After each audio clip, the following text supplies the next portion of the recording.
चला लय आबाळ आलं, चला लवकर या बा. आबाळ किती आलं बा, दाखवते तुम्हाला आबाळ. हे बा, चला बाप्पा, चला आम्ही चाललो आता घरी.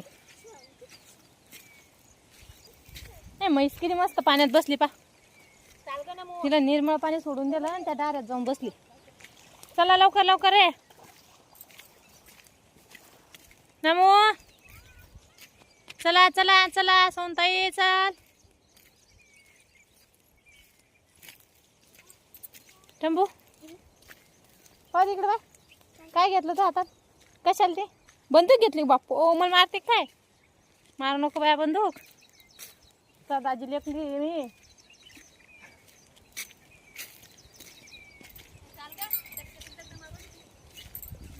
चला लय दिवसा उपर आली होती मी माझ्या माहेराला. तर मग आज पाऊस पडला होता, नदीला पाणी आलं होतं, त्यामुळं मग मी नदीत बिन आली.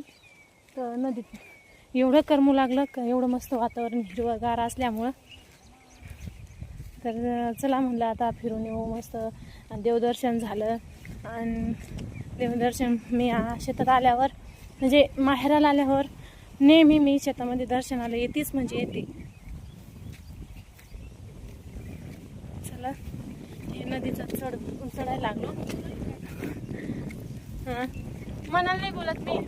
लय आभाळ आलं पा त्या कोपऱ्यामध्ये, लय आभाळ आलं त्या कोपऱ्यामध्ये. एवढा भाग आहे का नाही, लय आभाळानं भरला. त्यामुळं म्हणलं चला गडबडीन घरी जाऊ आता.